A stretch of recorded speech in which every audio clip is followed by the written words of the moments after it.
A partir de agora, a Rádio Imperial passa a apresentar Nós Servimos, um programa com a produção e direção do Lions Clube Quitandinha. A apresentação, Dr. Paulo Magno.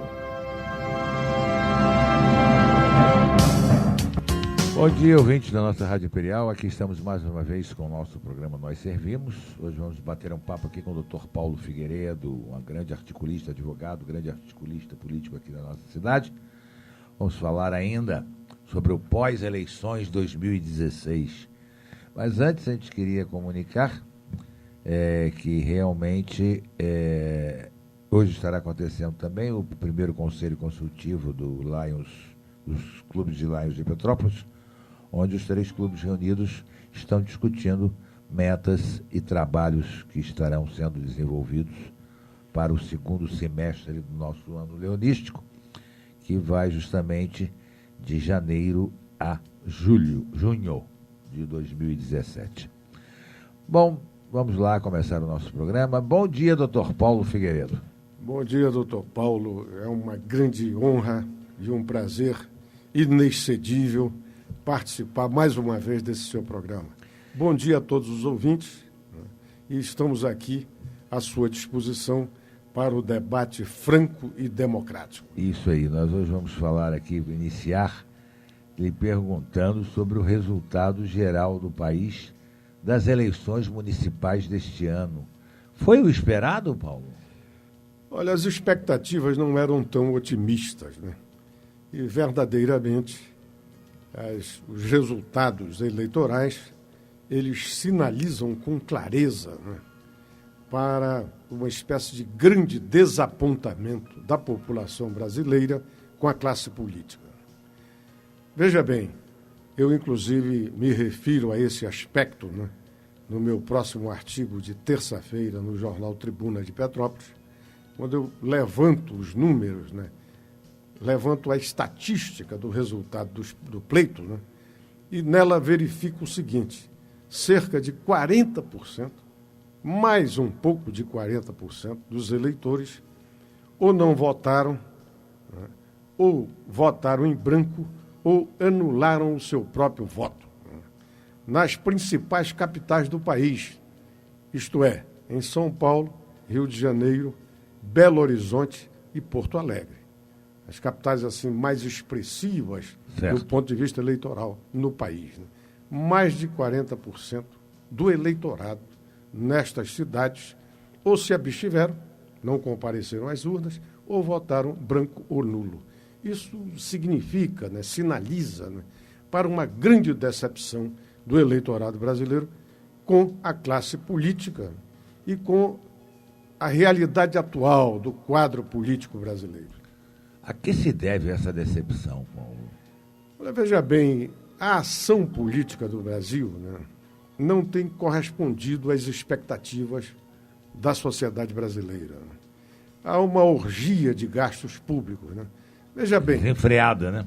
Exatamente. Veja bem, em plena crise recessiva da economia, vou lhe dar apenas um exemplo, né? O presidente do Senado, essa figura notória, né, de Renan Calheiros, né, resolve, sem a menor cerimônia, apregoar a compra de cerca de 400, em torno disso, televisões de plasma. Televisões de plasma para o Senado Federal. Outra coisa, fechaduras biométricas, né, para os apartamentos de suas excelências. Está sobrando dinheiro. De suas excelências, né? Então, com gastos da ordem de 26 milhões de reais. Né? Quer dizer, é muita desfaçatez, não é, doutor Paulo? Realmente. Não resta insuportável. A gente já não sabe mais a quem se socorrer. Exatamente. Né? Porque a gente assiste a isto e ainda assiste impávido o Poder Judiciário pedir vistas do processo da possível cassação do Renan, que já era para ter ocorrido, porque se o Cunha bandido, o Renan é ao quadrado, né? Sem dúvida. E pelo menos o Cunha ainda fez algo de bom para o país. O Renan nem isso fez. Pelo contrário, ainda prejudicou na hora da votação final o texto constitucional, adulterando, junto com Lewandowski, o texto constitucional, né? Perfeita observação. A derrota generalizada da esquerda demonstrou que o brasileiro... será que essa derrota demonstrou que o brasileiro não tem esse perfil? Ou não concorda com os métodos que ela usou no país? Eu acho que, em primeiro lugar, não concorda com os métodos, né? E veja bem, não concorda com os métodos não apenas da esquerda, né? Mas com os métodos que vêm sendo usados pela classe política no seu todo. Né? Usados e abusados. Usados e abusados. Gostei da observação. Bem, veja bem, tanto é que a população, nos 2 maiores colégios eleitorais do país, a população elegeu outsiders. Né? O Dória, o João Dória em São Paulo, né? E o próprio Marcelo Crivella no Rio de Janeiro, que apesar de ser do meio, ser um nome do meio, né? Ele sai um pouco, né, dos padrões tradicionais da política brasileira, né? Até em função da sua profissão de fé evangélica e pentecostal. Né?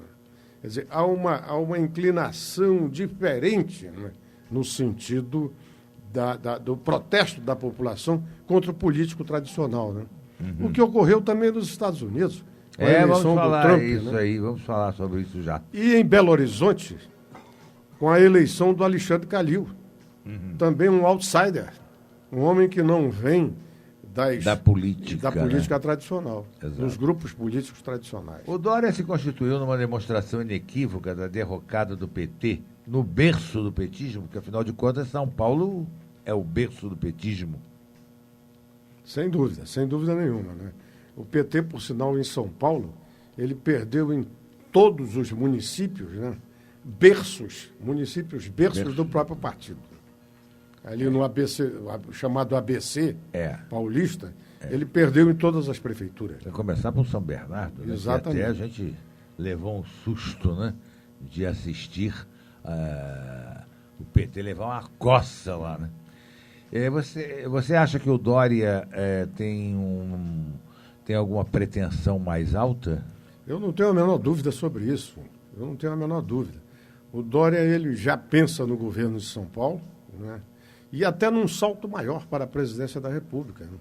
Mesmo porque São Paulo hoje, né, em função da sua própria dimensão, né, política e também pela sua importância econômica, né? A grande economia do país, né, reside hoje em São Paulo. Exato. A economia, o grande PIB brasileiro está em São Paulo. Né? Em função desses 2 fatores, eu creio que qualquer prefeito de São Paulo...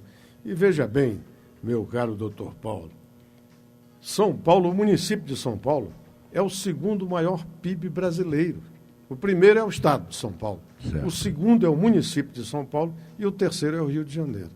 Então, veja bem, isso dá uma dimensão do potencial político do estado de São Paulo e do município de São Paulo. Exatamente. Você acha que o apoio do governador de São Paulo foi essencial para a vitória do Dória?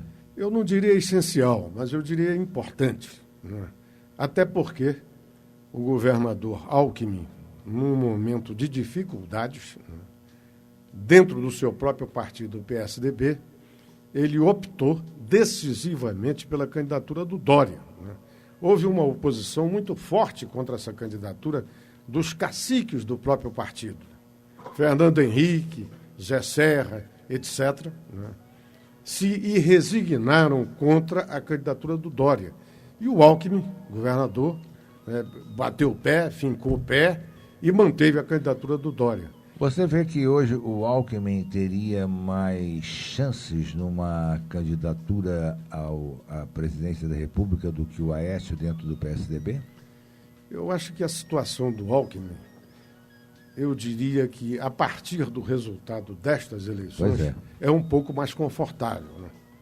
Porque o Aécio perdeu pessoalmente, né? no colégio. No colégio dele, né? No principal colégio dele, Belo Horizonte. Belo Horizonte. E até eu soube a informação que me passaram, ainda não chequei essa informação, mas me parece que procedente, até no município de Cláudio, né, lá em Minas Gerais, ele perdeu as eleições. Né? É um município que é dominado historicamente pela família dele. Como você vê a vitória aqui em Petrópolis do nosso prefeito Bernardo Rossi, porque o atual prefeito não conseguiu se reeleger? Eu acho que a vitória do Rossi aqui em Petrópolis abre perspectivas novas para a população e para a sociedade petropolitana. Trata-se de um jovem, né, que inaugura uma carreira política no Poder Executivo, né, e que certamente estará preocupado, né, com o seu próprio futuro político. Né. Petrópolis é um município de importância extraordinária, eu não diria apenas no contexto estadual. Né. Petrópolis tem importância histórica, reconhecida, né, não apenas como na época do Império, como cidade imperial, mas também na época da República, né? Sim, fomos sede aqui do governo federal. E Getúlio não saía daqui. Né? Exatamente. Getúlio ficava aqui no Palácio Juscelino do Negro, também. Né? Juscelino, etc. Então, veja bem, Petrópolis tem uma dimensão histórica fantástica. Né? O que nós precisamos é aproveitar isso. Exato. Aproveitar essas informações históricas do município, né? E resolver os seus problemas mais angustiantes, né? E mais urgentes. Né? Exato. Eu acredito que o Rossi conseguirá, e é o que eu espero. Né? Nós todos nós esperamos que ele vença esses grandes desafios. Né? As expectativas, pelo menos de minha parte, são otimistas. Né? Ótimo. O número de abstenções, votos em branco e nulos foi muito superior ao número de votos obtidos de cada um dos dois candidatos no segundo turno aqui em Petrópolis. A que nós devemos isso? É o que eu digo, sinaliza no sentido da decepção, do desencanto, né, com a classe política de um modo geral. Né? Com a atuação dos políticos, especialmente, doutor Paulo, após a atuação da Operação Lava Jato. A Operação Lava Jato, ela tem desnudado, né, a classe política brasileira. Né?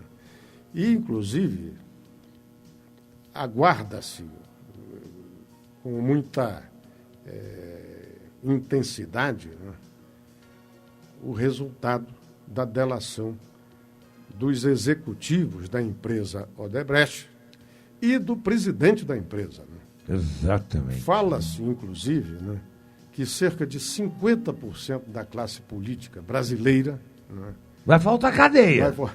Vai faltar cadeia, não vai? Exatamente. 50% do parlamento brasileiro e de alguns governadores e prefeitos, né, estariam implicados, né, como fruto dessa delação da construtora Odebrecht. Isso é de uma gravidade. Né?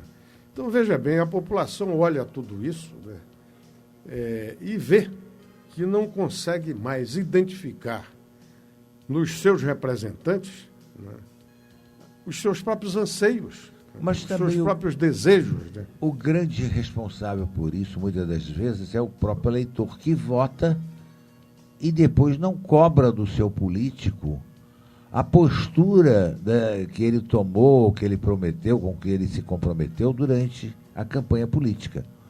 Quantos são aqueles que não se lembram mais em quem votaram para deputado estadual e federal? Se nós fizermos uma pesquisa aqui na cidade, nós vamos nos surpreender, porque eu creio que o número será monstruoso.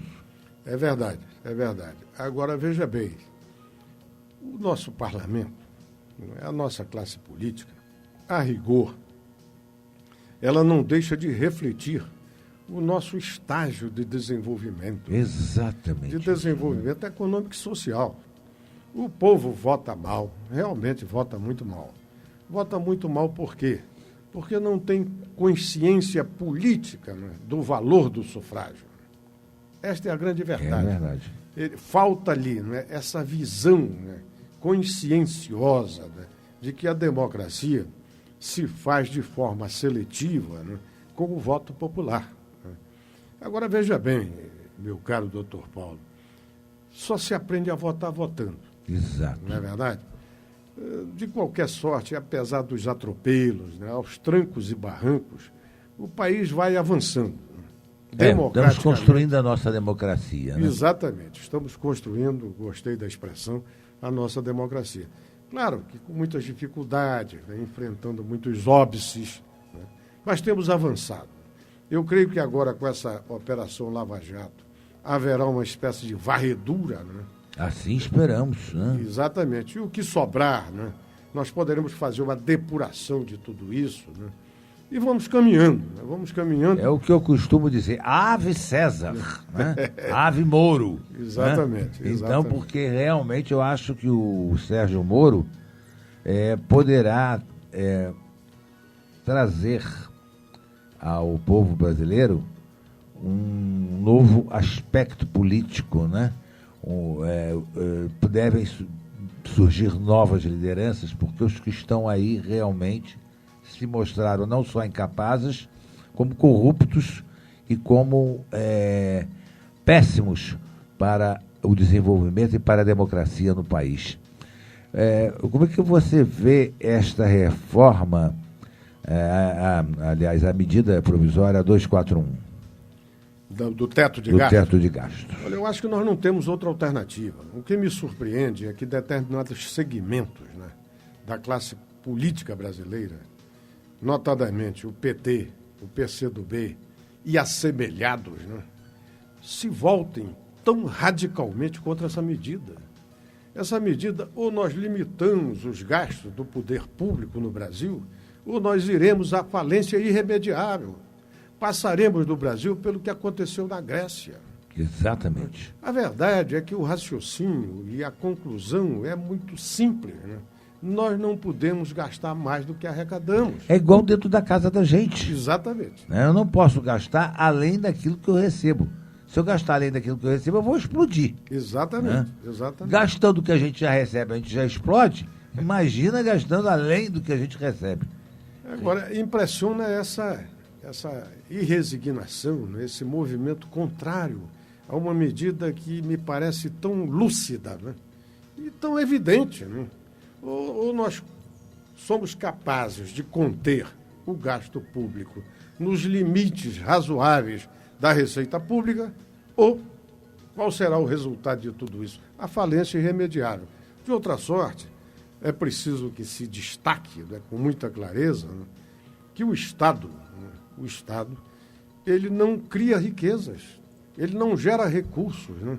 Ao contrário, ele vai buscar na iniciativa privada, né, nos contribuintes, a sua fonte de receita. Né? Então, veja bem, quem paga no final a conta, lá na ponta, somos todos nós. É o contribuinte brasileiro. Né? É isso que a gente precisa colocar na cabeça. Exatamente, dessa gente, né? Que eu não entendo como eles podem sustentar uma posição tão irreal, né? Tão absurda, né? Em relação à atual crise recessiva profunda que atravessa a economia do país. E é inadmissível nós vemos membros do Superior Tribunal de Justiça recebendo aí 400, 500 mil reais. Isso realmente é um achincalhe total à realidade brasileira. Porque ninguém consegue, em sã consciência, conceber uma coisa dessas. Como é que uma pessoa pode receber um dinheiro desse? E viola a lei, né? Total. A questão do teto. Tem que haver um teto, não pode ser assim. E o teto existe, só que é subvertido permanentemente, e o que é lamentável, como você mesmo observa, por um órgão do Poder Judiciário. Né? Pois por é. um relevante órgão do Poder Judiciário, um tribunal superior, Exato. que só está abaixo do Supremo Tribunal Federal. Exatamente. Quer dizer, é um escândalo. É um escândalo. A gente fica abismado de ver, eu reduzi os nossos proventos em 50%. Tá, os proventos. Ele recebe 15 mil. Então ele reduziu em 50%, passou a receber 7.500. Mas as vantagens continuam as mesmas. Auxílio isso, auxílio aquilo, auxílio creche, auxílio... Quer dizer, isso ninguém mexe. É os chamados penduricalhos. Penduricalhos. O que torna a remuneração no Brasil, não é, um espelho, não é, torna a remuneração no Brasil um espelho meio esotérico. Pois é, um verdadeiro absurdo mesmo. Será que dá tempo? Acho que dá. Eu queria entrar no assunto, mas eu queria... É melhor a gente fazer um intervalo? Pode fazer um intervalo agora ou pode adiantar um pouquinho? Pode? Então vamos fazer o intervalo, porque depois a gente segue com o papo, porque o outro... Vamos lá.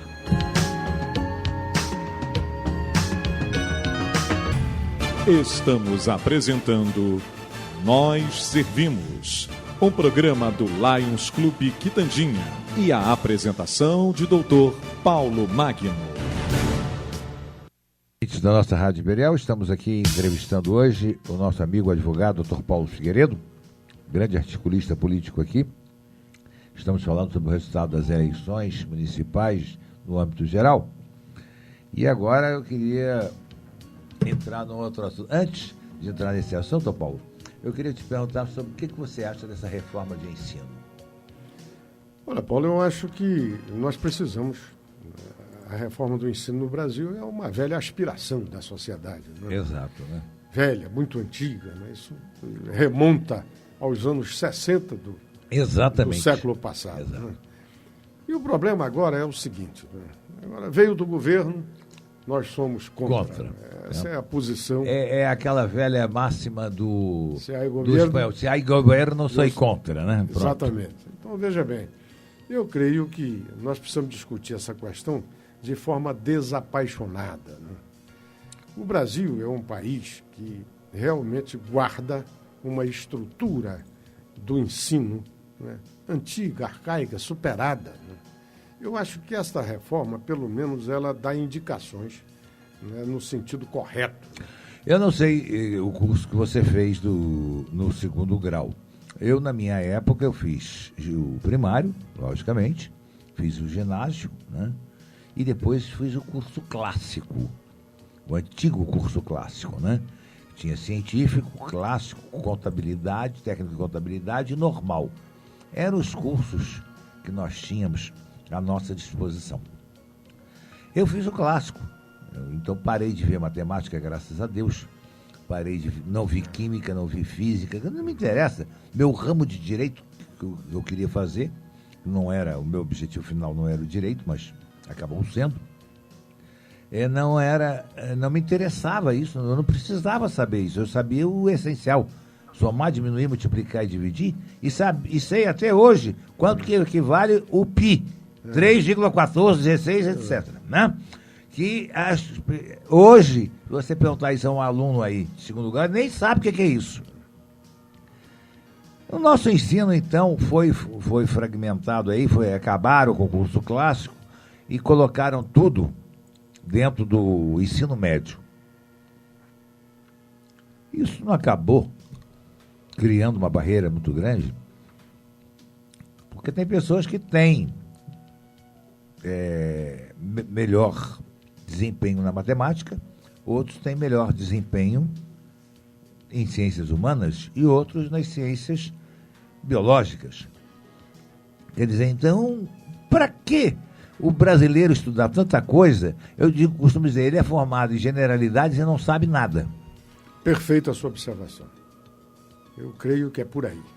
Eu acho que desde o ensino médio, nós precisamos indicar as especializações, né? Isto é, apontar no sentido das vocações pessoais, né, do estudante. Exato. O caminho é esse, exatamente porque nós não podemos ficar nesse universo de generalidades, né, que não levam a nada. A verdade é essa, né, como você muito bem observou. Veja bem, eu fiz o ginásio e o técnico em contabilidade. Fiz o técnico, depois fiz o curso de Direito. Né? Mas veja bem, lá na base, as matérias eram as mais amplas possíveis. Né? Nós precisamos começar a identificar a vocação do estudante a partir da base. Exatamente. E eu creio que esta reforma do ensino, né, ela sinaliza nesse sentido. Né? Evidentemente que precisamos discuti-la melhor com a própria sociedade. Mas né? isso, esse problema de precisar discutir melhor, etc., autoriza a invasão de escolas e próprios públicos? Pelo amor de Deus, isso me causa indignação. Pois é um absurdo. Isso é um absurdo. Né? Isso não há quem possa sustentar, né, essa atitude. Né? Essa atitude é de uma agressão, né, elementar, né, à ordem pública, né, que causa indignação. Né? Eu não tolero essa ação. Né? Eu não compactuo com essa ação de forma nenhuma. Né? A ação... Veja bem, a democracia, ela permite a discussão ampla das ideias, dos projetos, das ações, né? Mas ela não admite a desordem, né? Exatamente. A subversão da ordem pública. Né? Isso é intolerável. Né? Veja bem agora o que está acontecendo com esse movimento dos trabalhadores sem teto em São Paulo. Né? Isso o poder público tem que ser rigoroso, doutor Paulo. Também acho. Não pode permitir isso. Eles estão lá bloqueando avenidas, estradas. Né? Isso aí agride o direito de ir e vir das pessoas, né? Que são a grande maioria da população brasileira. Exatamente. E que não concorda com isso. Exatamente. Então o poder público precisa agir com rigor. Também acho. Porque senão essa coisa espraia-se de tal forma, né, que torna o país ingovernável. Né? Exatamente. Nós não podemos permitir que se chegue a esse ponto. Exato. Ô Paulo, analisando agora o resultado das eleições americanas, como que você viu a vitória de Donald Trump? Eu confesso que vejo com uma certa apreensão. Porque eu não vejo o Trump, né, com muita sensibilidade em relação aos países da América Latina. Eu até li recentemente, né, um comentário no New York Times que o Donald Trump, não seria capaz de identificar no mapa da América do Sul, né, a Colômbia, por exemplo. E a Colômbia foi um grande parceiro dos Estados Unidos, notadamente no combate ao narcotráfico. Né?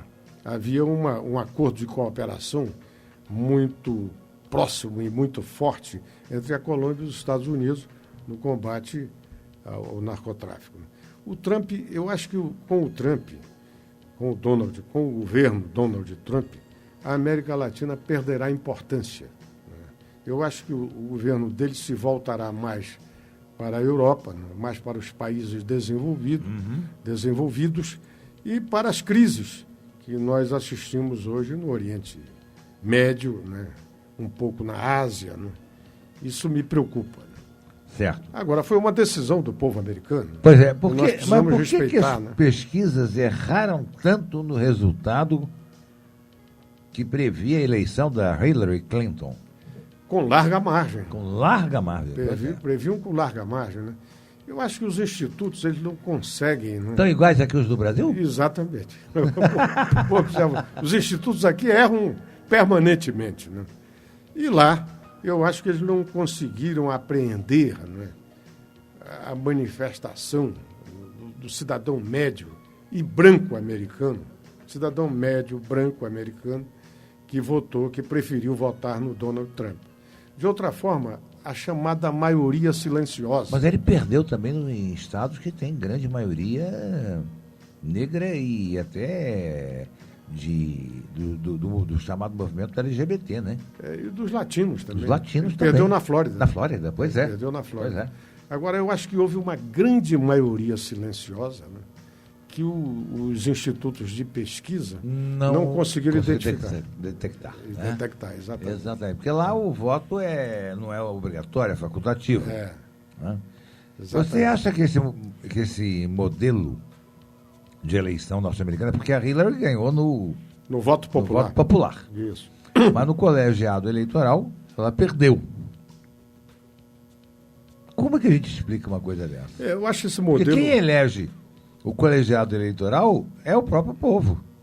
Né? Como é que conseguiram fazer essa... Eu acho esse modelo muito antigo. Né? Esse modelo, salvo engano, data do século XVIII. Salvo engano. Né? Eu acho que ele precisa ser atualizado. Né? Agora, me parece o seguinte, quando você ganha no colégio, quando você ganha no Estado, no Estado federal, né? Certo. Por uma pequena margem, ou por um voto apenas, né? Você leva todos os delegados. Exato, né? Isso é que causa essas distorções, né? Em estados com maior número de eleitores e em estados de menor número de eleitores. Né? Por isso mesmo é que a Hillary Clinton, né, ganhou no voto popular e perdeu no colégio eleitoral. Aí, somente assim se explica. Agora, esse fato não é novo, né? Aconteceu com o Al Gore. Na eleição do Al Gore com o Bush, o Al Gore também teve mais votos do que o Bush. E o Bush levou. Exatamente, o Bush levou. Eu acho que precisam modificar esse sistema. Eu acho que eles precisam atualizar melhor. Pelo menos colocar um percentual mais equilibrado, né? Exatamente, mais próximo da realidade. Da realidade. Exatamente. Nós sabemos que treino é treino e jogo é jogo. Como que o Trump irá governar? Pois é. Ferozmente ou ele já começou a mudar o linguajar dele? Veja bem, o discurso dele, de campanha foi né? Da vitória foi outro. Pois vitória foi outro. Depois de proclamado eleito, né, virtualmente eleito, ele fez um discurso conciliatório. Ele fez um discurso conciliatório. Agora, cabe observar, meu caro doutor Paulo, que esse discurso conciliatório é tradicional. Todos os vitoriosos fazem um discurso nesse diapasão. Vou governar para todo mundo, né? Exatamente. Agora, veja bem, ele assumiu compromissos muito profundos ao longo da campanha. Né? Eu creio que ele não pode se distanciar tanto desses compromissos. Né? O muro com o México sai ou não sai? Eu não acredito que saia. Né? Até porque ele não tem condições de compelir o México a pagar o muro. Ele, além de pretender erguer o muro, ele quer que o México pague o muro. Quer dizer, isso é um absurdo dos absurdos. Né? Agora, veja bem, o Trump, né, o Donald Trump, né, eu analiso isso com isenção, porque eu não tomei partido, eu também acho, né? A Hillary Clinton é muito fraca, né? Muito fraca, ruim, muito vulnerável, muito cheia de problemas. Cheio. E aí como? E eu faço até uma observação. Eu aprendi uma verdade elementar aqui no Rio de Janeiro com o Brizola. O Brizola era um homem muito simples, né? E ele dizia o seguinte: olha, esse negócio de política é uma coisa muito simples. O Brizola era um ser pragmático, assim, muito, né? Às vezes até primário em certas observações. Né? Ele dizia, esse negócio de política, você ganha ou perde em função do seu adversário. E ele citava o exemplo de um campeonato de natação. Ele dizia o seguinte, se o teu adversário nadar melhor, você perde. Parece até um truísmo, né? Todavia, isso é uma verdade que nem sempre é observada pelos contendores na disputa eleitoral. Fundamentalmente nos Estados Unidos, quem perdeu foi a Hillary. Né? Ela perdeu pelos seus defeitos, né? Pelos seus problemas, pelo seu currículo. Pelos seus e-mails. Pelos seus e-mails, gostei da observação. Agora, o Trump é um poço de contradições. Veja bem que ele passou a campanha agredindo violentamente o Obama, né? E no primeiro encontro que eles tiveram, ele já queria ser aconselhado pelo Obama, né? Pois é. Né? Já queria que o Obama fosse o seu conselheiro. E chamou o Obama, nesse encontro, né, de um homem excelente. Né? Pois é, isso excelente. É muito contraditório. É profundamente contraditório. Né? Então, o Trump é mais ou menos isso.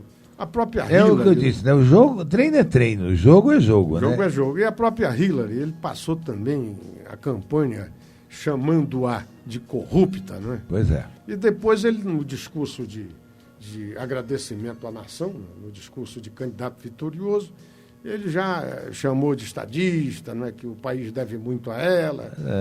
É um poço de contradições, o Trump. Agora, eu espero, né, que ele faça um excelente governo, né, que volte ao eixo, né, e que governe os estadunidenses, né, com muita proficiência e competência, né, porque isso faz bem a todo mundo, a todos nós. O que afeta o nosso país a eleição de Trump? Eu acho que o país deixa de ser, de estar na escala de prioridade, né? Eu acho, como eu disse ainda há pouco, ele vai se voltar mais para a Europa, né? Eu acho que a América Latina aqui será um pouco deixada de lado, né? E isso é preocupante. Você acha que os acordos comerciais com o Brasil serão mantidos ou haverá uma diminuição? Eu acho que os acordos já celebrados serão mantidos, né? Todavia, serão mantidos, mas efetivados de forma lenta e gradual, né? Haverá uma certa retração na execução desses acordos, né? Certo. E novos não serão, em princípio, celebrados. Né? A política externa do Trump será tão desastrada como foi a do Obama, ou Paulo? Olha, não creio, né? Não creio. Eu fico um pouco temeroso. Né? Essa aproximação dele com a Rússia não é muito inteligível que a gente consiga, não é muito concebível, vamos dizer assim. Exatamente, né? sobre isso que eu ia falar. Né? Eu fico temeroso com essa aproximação dele com Putin. Né? Uhum. Mas será que isso não é só para, vamos dizer assim, para americano ver? Pode ser para inglês ver. Porque, pois é, para inglês ver. Para americano ver, gostei. De repente passa por aí, né? Outra coisa, ele também dependerá muito do Congresso Nacional americano. O presidente da República nos Estados Unidos... E ele tem maioria, né? Mas isso não significa que ele tenha a aprovação prévia dos seus projetos. Interessante. Porque o Congresso é muito independente nos Estados Unidos. Não é como aqui. Não é como aqui, é muito independente. Né? Então, veja bem, ele vai ter dificuldades, né? Até no seu próprio partido. Até, como ele teve na campanha. Na campanha, Muitas lideranças do Partido Republicano se ausentaram, se omitiram, né, de apoiá-lo efetivamente ao longo das eleições. Porque as pessoas precisam compreender um pouco melhor que lá, por exemplo, saíram vários candidatos pelos mesmos partidos, né? Exatamente. Aqueles que depois vencem as prévias é que se tornam oficialmente os candidatos do partido, diferentemente daqui. Isso. Você acha que é muito vantajoso nos Estados Unidos, porque lá temos outros partidos além do democrata e do republicano, mas são partidos pequenos, sem expressão nenhuma. As duas grandes expressões partidárias é o democrata e o republicano. Você acha que aqui no Brasil, com a reforma política que está sendo preconizada, nós conseguiríamos chegar a esse estágio de dois partidos? Eu não creio. Não creio e lamento. Né? Eu não diria dois partidos, mas que nós tivéssemos, no máximo, 4 partidos ou 6 partidos fortes, né? Com densidade ideológica e eleitoral. Ter 40 partidos é brincadeira, Pelo amor de Deus. E outra coisa, é uma mixórdia, né? Sejamos francos. É venda de legenda. Lógico, né? São partidos de aluguel, né? São legendas sem voto. Né? Veja, por exemplo, o que acontece agora. Né? Tenta-se aprovar no Congresso Nacional a chamada cláusula de barreira, né? E tenta-se proibir a celebração de coligações nas eleições proporcionais. Exato. Mas veja bem, o que é que se divisa no horizonte? Né? A adoção dessas medidas, lá sei, para 2022, 2026, lá sei, quando elas deveriam ser adotadas imediatamente. A partir agora de 2018. Por que esperar até lá? Exatamente. Agora, veja bem, o que me causa espécie, né, é que um partido como o PCdoB, que ao longo do processo de impeachment da ex-presidente Dilma Rousseff, vociferava dizendo que importante da democracia é o voto popular e que ela, Dilma, teria tido voto popular, teria saído consagrada nas urnas, né? E que o impeachment subverteria esse princípio, e agora eles fogem da adoção da cláusula de barreira, né? Como o diabo da cruz. Quer dizer, isso é uma contradição violenta, né? Insanável. Né? Por que eles não disputam o voto popular? Por que eles têm medo do voto? Eles que superem o problema da cláusula de barreira, sob pena de não existirem no contexto real da política brasileira. Né?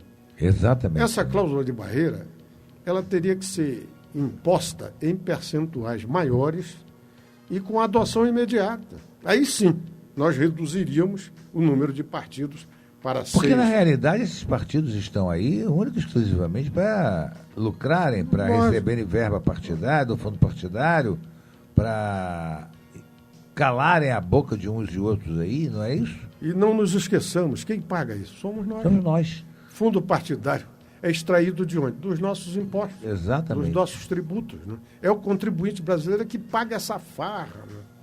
Paga essas legendas de balcão, né? Essas legendas que negociam, né, a sombra do poder. Né? O que a gente fica muito irritado com isso, porque você vê uma série de pessoas saindo candidatas sem a mínima expressão, sem a mínima condição, atrapalham o processo eleitoral, né? Porque à medida em que são tomados tempo de televisão, de rádio, disso, daquilo, de propaganda eleitoral obrigatória, e com resultado absolutamente nenhum. Nenhum. Sem nenhuma expressividade. Exatamente. Tem partidos que não conseguiram eleger ninguém. Sem dúvida nenhuma. Quer dizer, para que essas porcarias, desculpa a expressão, mas para que isso está existindo? Não tem outro termo. E a partidos familiares, né? Exatamente. O presidente é um, a mulher é secretária, o filho é tesoureiro. É a família inteira ali dentro do partido. Né? Todo mundo ali é membro partidário. Aí, abocanhando, né, partes do fundo partidário. Exatamente. Vivendo disso. Único e exclusivamente disso. Isso é um escândalo. Né? Agora precisamos votar essa reforma política. Né? Urgente, né, Paulo? Urgente, isso e não votamos. A gente fica, não é? Não, será que realmente é falta de interesse dos próprios legisladores em não votar essa reforma política? Eu não tenho a menor dúvida. Ali na Câmara e no Senado há uma composição espúria, né? Em torno e com essas pequenas legendas. Né? Você acha que a saída do Cunha e a entrada do menino aí, do Maia, realmente melhorou a qualidade? Eu acho que melhorou a interlocução. Eu acho que melhorou a interlocução entre os poderes. Né? De qualquer sorte, esse Rodrigo Maia, né, é mais ponderado, é mais equilibrado. Né? Porque, veja bem, o Cunha... lógico. O Cunha atropelava. Né? O Cunha ele tinha um projeto político muito pessoal. Né? Ele tinha lá o grupo político dele, né? E agia muito em função desses interesses. Né? O Rodrigo Maia, em que pese a sua inexperiência, né? De qualquer sorte, ele tem uma interlocução melhor com os poderes da República. Né? Mas eu, às vezes, sinto que ele está sendo um pouco... como que eu vou dizer assim, manipulado pelo Renan, não? Mas veja bem, o Renan exerce uma influência nefasta, né? Mais decisiva, né? Dentro do Congresso Nacional, né? O que é deplorável, né? Mas esta é a verdade, né? Você acredita que o Renan terá o mesmo caminho do Cunha? Eu não tenho a menor dúvida. Mais cedo ou mais tarde, né, ele não escapará, né, da justiça brasileira, mesmo lá no Supremo, né, porque é impossível, né, o doutor Paulo, há fatos indefensáveis. Né, Essa questão da delação premiada, ela precisa necessariamente, segundo o próprio texto legal, né, segundo o próprio texto que a instituiu, ela precisa vir acompanhada de provas materiais. Né? O delator, ele não precisa apenas informar, dizer, falar. Né? Ele precisa dar dar sustentação. Né? As suas ilações. Exatamente. Né? Sustentação fática, né? Ao que ele declara. Né? Via elementos probatórios. Sem dúvida nenhuma. Então, veja bem, quando um Delcídio, quando um Marcelo Odebrecht, né? Quando um Barusco, um Cerveró, um Paulo Roberto Costa, né? Incriminam a pessoa do atual presidente do Senado, Renan Calheiros, né? O fazem com base em provas. Né? E essas provas, elas afluirão no momento próprio. A partir daí, eu não vejo como o Renan possa escapar, né, vamos usar uma expressão antiga, né, das chamadas malhas da justiça. É porque perdeu, inclusive, no Alagoas, né? Exatamente. Na terra E dele. agora, de qualquer sorte, vai ser obrigado a deixar o Senado. Pois é. A indicação no sentido da eleição do Eunício Oliveira, né? Que é uma espécie de longa-manos do próprio Renan, o cearense, o senador cearense, mas já há um movimento, né, que começa a ganhar corpo dentro do Senado Federal no sentido de uma terceira via. Isso é importante, né? Porque realmente a gente não pode continuar como está, né? Eu acho que o Temer está tendo um pouco de dificuldade para governar devido à própria, vamos dizer assim, manipulação do Renan no poder legislativo. Exatamente, sem nenhuma dúvida. O Renan manobra muito bem aquilo ali, né? E com extrema competência, né? E de forma muito ousada, né? Exatamente. Veja agora ele propondo essa lei de abuso de autoridade, né? Eu fico assustado daqui a 2 anos com o nosso poder judiciário nas mãos do Toffoli. Pelo amor de Deus. Realmente isso assusta qualquer um. Se nas mãos do Lewandowski já assustava, do Toffoli vai arrepiar qualquer um, né? É um Deus nos acuda. Você acha possível, porque existe na lei, nós sabemos disso, você sabe também, você é advogado, sabe disso, que constitucionalmente é possível haver um impeachment no poder judiciário. Então, você acha que nós chegaríamos a esse ponto aqui no Brasil? Porque, segundo consta, o senhor Toffoli está muito complicado aí com essa reforma na casa dele, né? Eu não acredito nisso, não, sabe? Eu não creio. Eu acho que dificilmente se chegaria ao impeachment de um ministro supremo. Né? Acho essa hipótese muito improvável, em que pese realmente ele ter que dar algumas explicações a respeito dessa... Porque quem veio explicar por ele foi o Gilmar, né? Interessante, né? Ele que teria que sentar e dar as explicações, e, no entanto, o Gilmar que foi lá dar as explicações. E eles estão trabalhando de forma muito identificada, né? Exatamente. O Gilmar e o Toffoli, né? É. Isso até causa uma certa, digamos assim, surpresa. Né? Surpresa, porque eles, lá no início, né, sempre tiveram posições antagônicas. Exatamente. O Toffoli representando alguns interesses aí lulopetistas, né? E o próprio Gilmar, né, defendendo algumas visões e posições PSDBistas. Né? Exato. Agora, de repente, eles se unem. Né? Não está dando para entender isso muito, causou, né? Causou uma certa surpresa. Né? Isso precisa ser melhor explicado. Né? Exatamente. Bom, ô Paulo, você acha que realmente nós teremos um desenvolvimento melhor, maior, a partir do ano de 2017? Eu não tenho dúvida, né? Porque ou nós chegamos a esse ano sob novas expectativas, né? E nós precisamos, para tanto, aprovar realmente essa PEC do teto de gasto, né? Nós precisamos também enfrentar a questão da reforma da Previdência, né? Com a urgência das urgências. Né? A reforma da Previdência é inadiável. Né? Uhum. É inadiável.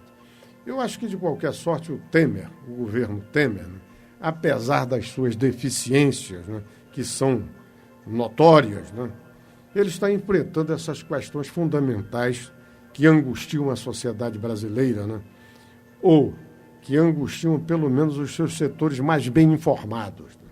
Então, eu acho que 2017, com essa política econômica, veja bem, meu caro doutor Paulo,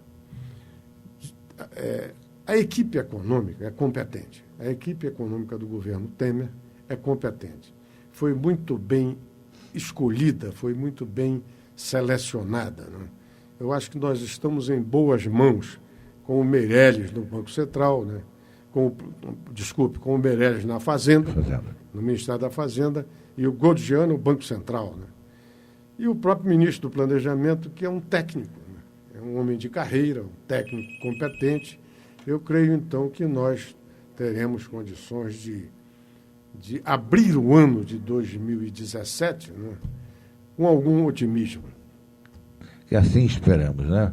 Nós hoje estamos também aqui muito preocupados com a notícia de que a Dentsply está saindo de Petrópolis, se dirigindo com as suas instalações para São Paulo. Ouve-se falar aí também que o prefeito eleito, Bernardo Rossi, está tentando ultimar gestões junto à diretoria da Dentsply para a permanência dela em nossa cidade. São cerca de 400 funcionários que ficariam sem emprego, 400 famílias que ficariam desempregadas em nossa cidade. Realmente isso é uma lástima muito grande. Nós desejamos que frutifique essa... Desculpa. Esta tentativa do prefeito, desculpa aí a tosse, essa tentativa do nosso prefeito eleito em fazer com que a Dentsply permaneça na nossa cidade. Almejamos mesmo que isso aconteça, em benefício das próprias famílias que serão atingidas por essa mudança. Nós não podemos permitir mais que Petrópolis perca empresas, pelo contrário, temos que tentar ver se Petrópolis atrai novos empregos, porque a população jovem da nossa cidade está muito triste, muito desiludida, está saindo da cidade em busca de outros locais, porque aqui realmente a coisa está muito complicada. Então a gente espera que realmente, eu desejo sorte ao nosso prefeito eleito, Bernardo Rossi, nessa gestão junto à Dentsply.